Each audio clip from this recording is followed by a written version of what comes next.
Praise lord, దేవునికి స్తోత్రం కలుగును గాక. ప్రియమైన దేవుని బిడ్డలారా, ఈ ఆధ్యాత్మిక కార్యక్రమం ద్వారా మరొకసారి మీ ముందుకు రావడానికి దేవుడు నాకు అనుగ్రహించిన గొప్ప భాగ్యాన్ని బట్టి దేవాతి దేవునికి ఎంతగానో కృతజ్ఞతాస్తుతులు చెల్లించి ఉన్నాను. అదేవిధంగా ఈ ఆధ్యాత్మిక కార్యక్రమంను వీక్షించిన మీ అందరికీ ప్రభువైన యేసుక్రీస్తు నామములో శుభములు తెలుపుచూ ఉన్నాను. ప్రియమైన దేవుని బిడ్డలారా, గత వారము 3.5 సంవత్సరములు క్రీస్తు చేసిన సేవా పరిచర్య వాక్యానుసారమా లేక కల్పితమా అనే అంశాన్ని మనం ధ్యానం చేసుకోవడం జరిగింది. చాలామంది ఆ టైటిల్ని చూసి యేసు ప్రభు వారు చేసిన సేవా పరిచర్యలో భాగంగా చేసిన అద్భుత కార్యాలు, స్వస్థత కార్యాలు, ఆశ్చర్య కార్యాల గురించి వివరించారేమో అని చాలామంది తలస్తూ ఉంటారు. అయితే ప్రియమైన దేవుని బిడ్డలారా, ఆ అంశ ధ్యానంలో మనం తెలుసుకున్న విషయాలు ఏంటంటే, చాలామంది యేసు ప్రభు వారు ఎన్ని సంవత్సరాలు సేవా పరిచర్య చేశారని ప్రశ్నిస్తూ ఉంటారు. ఆ ప్రశ్నకి జవాబు చెప్పలేని వారు ఉంటారు, చెప్పేవారు ఉంటూ ఉంటారు.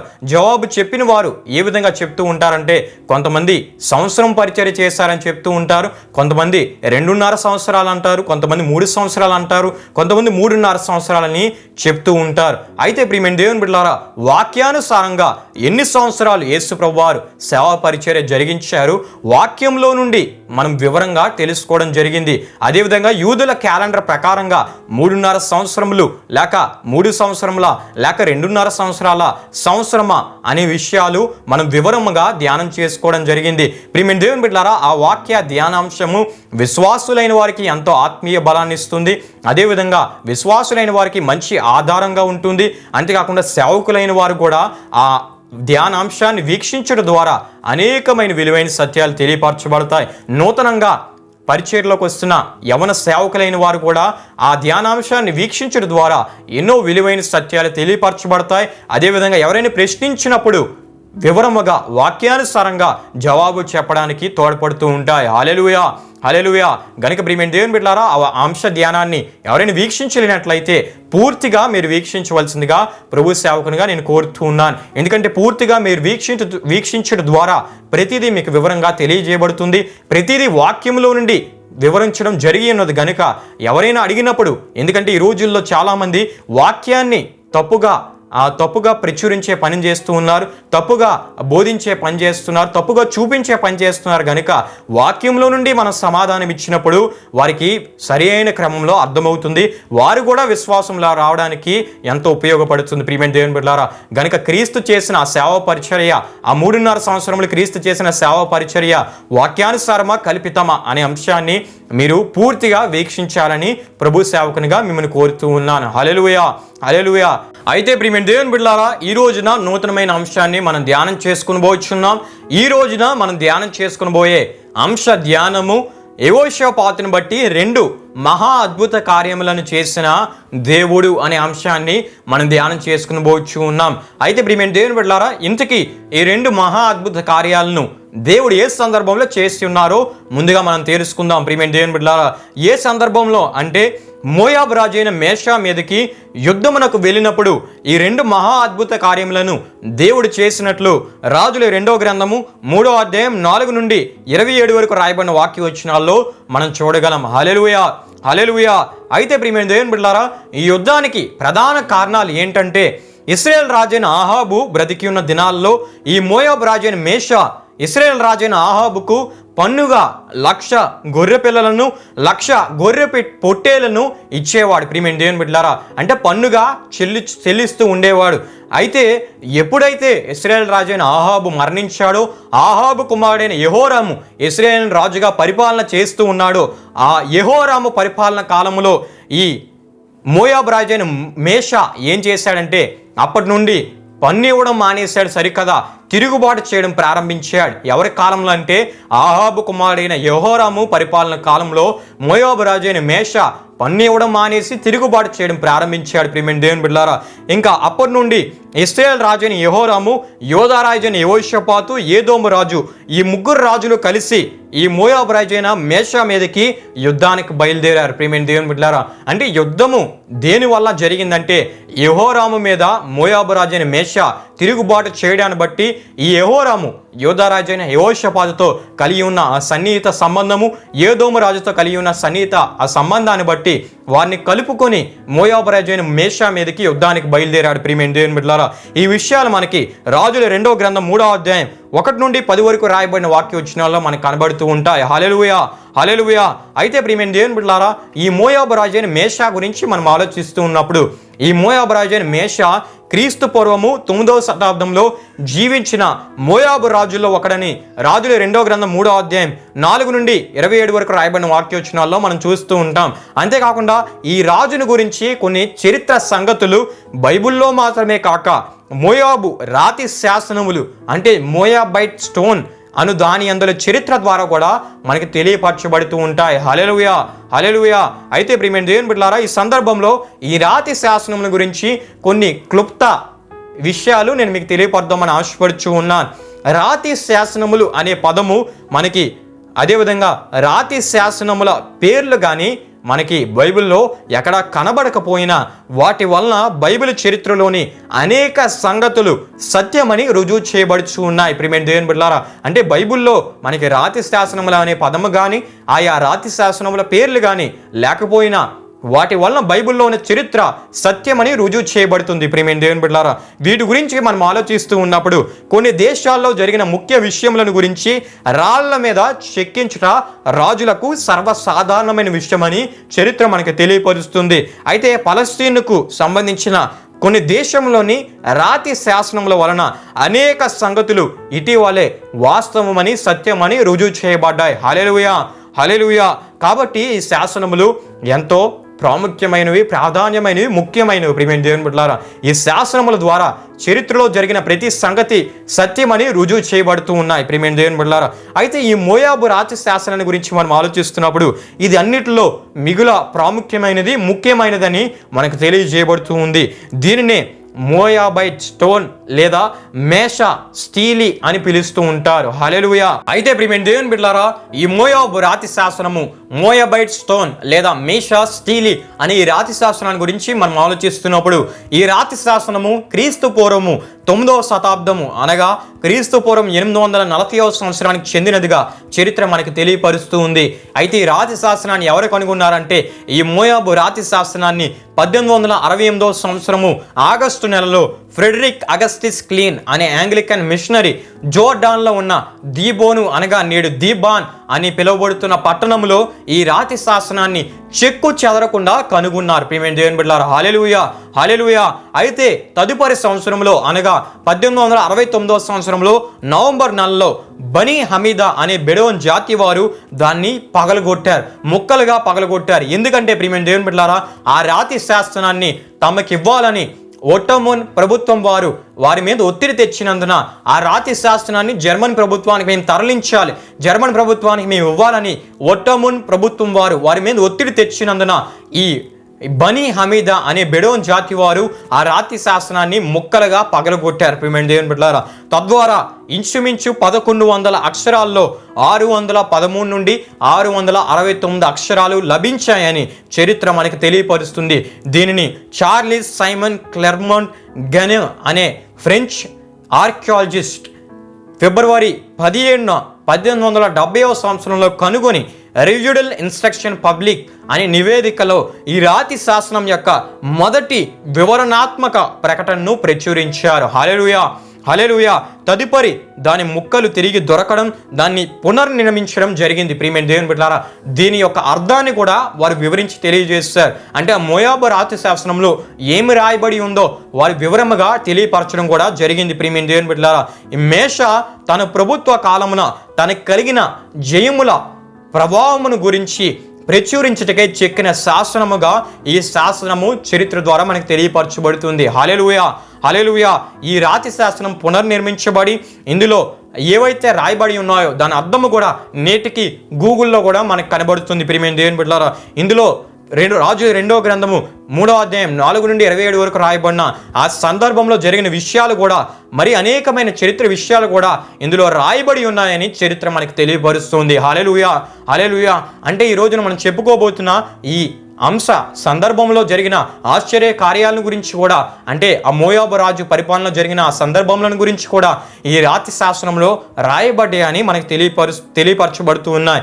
అయితే 1873వ సంవత్సరం నుండి నేటి వరకు ఈ రాతి శాసనము ఎక్కడ భద్రపరచబడిందంటే ప్యారిస్లోని లౌరో మ్యూజియంలో ఈ రాతి శాసనము భద్రపరచబడింది. ప్రియమైన దేవుని బిడ్డలారా, నేటికి ప్యారిస్లోని లౌరో మ్యూజియంలో ఈ రాతి శాసనము మనకి లభిస్తూ ఉంది. ఈ రాతి శాసనం యొక్క అర్థాన్ని కూడా మనం తెలుసుకోవచ్చు. హల్లెలూయా, హల్లెలూయా. ఈ విషయాల ద్వారా మనకి ఏం తెలియపరచబడుతున్నాయి అంటే బైబిల్లో ఉన్న విషయాల యొక్క చరిత్ర రుజువు చేయబడినవి, అవి నేటికి ఆధారాలుగా ప్రత్యక్ష సాక్షులుగా కనబడుతున్నాయని మనకు తెలియపరచబడుతున్నాయి. అంటే బైబిల్లో రాయబడిన విషయాల ప్రతి విషయానికి కూడా ఒక చరిత్ర ఉంది, ఒక ఆధారం ఉంది, ఒక రుజువు ఉంది, ఒక ప్రత్యక్ష సాక్ష్యం ఉంది, ఒక సజీవ సాక్ష్యం ఉందని ఇవన్నీ కూడా మనకు తెలియపరుస్తున్నాయి. ప్రియమైన దేవుని బిడ్డలారా, వీటిని చూచడం ద్వారా, వీటిని గురించిన పరిశోధన మనం చేయడం ద్వారా, వీటి పరిశోధనల ద్వారా బైబుల్ సత్య గ్రంథం అని మనకు తెలియపరచబడుతుంది. గనుకనే ప్రామాణిక గ్రంథమైన పరిశుద్ధ గ్రంథమైన బైబుల్ను సత్య గ్రంథమని బైబిల్ పండితులు కీర్తించారు. హల్లెలూయా, హల్లెలూయా. అయితే ప్రియమైన దేవుని బిడ్డలారా, ఇప్పటి వరకు మనం చరిత్ర విషయాలు తెలుసుకోవడం జరిగింది. ఈ చరిత్ర విషయాలు ఎంతో మనకి విశ్వాసంలో బలాన్ని చేకూరుస్తాయి. గనుకనే వివరముగా మీకు తెలియపరచడం జరిగింది. మళ్ళా మన అంశాల్లోనికి మనం వచ్చినట్లయితే మన అంశము యెహోషాపాతును బట్టి 2 మహా అద్భుత కార్యములు చేసిన దేవుడు అనే అంశాన్ని మనం ధ్యానం చేసుకుంటూ ఉన్నాం. అయితే యోధారాజైన యెహోషాపాతును బట్టి అని నేను ఎందుకు సంబోధించడం జరిగిందంటే ఆహాబు కుమారుడైన యెహోరాము దేవునికి విరోధమైన జీవిత విధానం గలవాడు. ఏదోము రాజుని గురించి మనం ఆలోచిస్తే వీరికి కలిగి ఉన్న సంధిని బట్టి యోదోము రాజు అక్కడ యుద్ధానికి వచ్చాడే తప్ప యోదోము రాజు కూడా ఎటువంటి భక్తి కలిగిన వాడు కాడు, భక్తి కలిగిన వాడు కాడు. ప్రియమైన దేవుని బిడ్డలారా, అతడు కూడా భక్తి లేనివాడు, ఇశ్రాయేలు దేవుడైన యెహోవాను గురించిన జ్ఞానము లేనివాడు. ప్రియమైన దేవుని బిడ్డలారా, కానీ ఇక్కడ ఎవరంటే యెహోషాపాతును బట్టే ఈ మహా అద్భుత కార్యములు ఎందుకు అని సంబోధించడం జరిగిందంటే ఆ విషయాలు ఇప్పుడు మనం తెలుసుకుందాం. ప్రియమైన దేవుని బిడ్డలారా, హల్లెలూయా.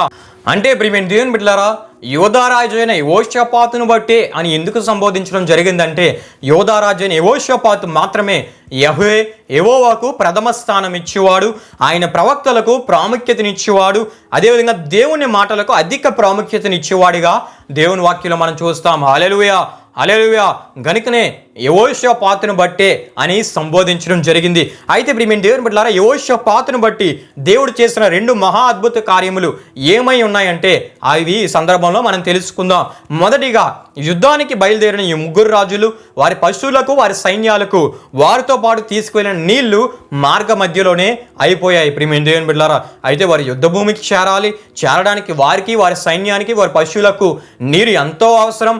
కారణం ఏంటంటే మానవుని శరీరంలో 3 ఉంటాయి. మొట్టమొదటిగా గాలి, 2 రక్తము, 3 నీరు. ఈ మూడింటిలో అధిక శాతం ఉండేది ఏంటంటే నీరని మనం తప్పక తెలుసుకోవాలి. మరి అదే నీరు లేకపోతే శత్రువుని వీరు వెళ్ళి ఓడించడం అసాధ్యం సరికదా. శత్రువుతో యుద్ధం చేయకుండానే మార్గ మధ్యలోనే వారి జీవితాలు ముగించబడే పరిస్థితి. ప్రియమైన దేవుని బిడ్డలారా, ప్రమాదం వారికి అతి సమీపంలోనే ఉందని మనం తప్పక తెలుసుకోవాలి. అంతేకాదు ప్రయాణంలో త్రాగడానికి నీళ్లు లేకపోయేసరికి వారి నడకకు వేగం కూడా తగ్గిపోతుంది. ప్రియమైన దేవుని బిడ్డలారా, ఇంకొక వైపు శరీర నీరసం ఆవరిస్తుంది, శరీరాన్ని నీరసం ఆవరిస్తుంది. ఎందుకంటే నీరు లేకపోవడం ద్వారా, నీరు త్రాగకపోవడం ద్వారా శరీరాన్ని నీరసం ఆవరిస్తుంది. అదేవిధంగా ఒకవేళ ఈ విషయం కానీ శత్రువులకు తెలిస్తే అకస్మాత్తుగా అతి వేగంగా వారు వచ్చి వీరిని హతమార్చే ప్రమాదం కూడా వీరికి ఉంది. ప్రియమైన దేవుని బిడ్డలారా, ఏది ఏమైనా కలవరము, భయము. ఎందుకంటే అరణ్య ప్రదేశము, ఒకవేళ నీరు ఉన్నా శుభ్రమైన నీరు దొరకదు. శుభ్రమైన నీరు కనబడినా అక్కడికి వెళ్తే ఏమైనా క్రూర మృగాలు ఉండొచ్చు. ఆ క్రూర మృగాలకు వీరే ఆహారం అయిపోయే పరిస్థితి. ప్రియమైన దేవుని బిడ్డలారా, ఒకసారి ఆలోచించండి. ప్రియమైన దేవుని బిడ్డలారా, వీరి ముందు ఎంత పెద్ద పెను సవాలు ఎదురొచ్చిందో, ఎంత పెద్ద పెను సవాలు కాచుకొని ఉన్నాయో, ఎదురు నిలుచున్నాయో మనకి ఈ విషయాల ద్వారా తెలియపరచబడుతూ ఉన్నాయి. అయితే ఇటువంటి పరిస్థితుల నడుమ యోధారాజు అయిన యెహోషాపాతు ఏం చేశారంటే, యోధారాజు అయిన యెహోషాపాతు ఇశ్రాయేలుల ప్రవక్త అయిన ఎలీషా దగ్గరికి వెళ్ళి దేవుని యొద్ద విచారణ చేయడం జరుగుగా, దేవుని యొద్ద విచారణ చేయడం ప్రారంభించగా దేవుడు ఎలీషా ప్రవక్త ద్వారా ఈ 3 రాజులను మానసికంగా ధైర్యపరిచి ముందు వీరికి, వీరి పశువులకు ఆశ్చర్యకరమైన రీతిలో అరణ్యంలో సమృద్ధి అయిన నీళ్లు ఇస్తానని దేవుడు వాగ్దానం చేసినట్లు రాజుల 2వ గ్రంథం 3వ అధ్యాయం 16 నుండి 20 వరకు రాయబడిన వాక్యవచనాల్లో మనం చూడగలం. హల్లెలూయా. ప్రియమైన దేవుని బిడ్డలారా, రాజుల 2వ గ్రంథం 3వ అధ్యాయం 16 నుండి 20 వరకు రాయబడిన వాక్యవచనాలు ఈ విధంగా రాయబడి ఉన్నట్లు మనం చూస్తూ ఉంటాం. యెహోవా సెలవిచ్చినదేమనగా, ఈ లోయలో చాలా గోతులను త్రవ్వించుడి. యెహోవా సెలవిచ్చినదేమనగా, గాలియే గాని వర్షమే గాని రాకపోయినను మీరును మీ మందలను మీ పశువులను త్రాగుటకు ఈ లోయ నీళ్లతో నిండును. ఇది యెహోవా దృష్టికి అల్పమే. ఆయన మోయాబీలను మీ చేతికి అప్పగించును. మీరు ప్రాకారములు గల ప్రతి పట్టణమును రమ్యమైన ప్రతి పట్టణమును కొల్లబెట్టి మంచి చెట్ల నెల నరికి నీళ్లు బావులన్నిటిని పూడ్చి సమస్తమైన మంచి భూములను రాళ్లతో నిరిపివేదురనెను. ఉదయం నైవేద్యం అర్పించే సమయమందు నీళ్లు ఏదోమ మార్గమున రాగా దేశము నీళ్లతో నిండానని మనం చూడగలం. హల్లెలూయా, హల్లెలూయా.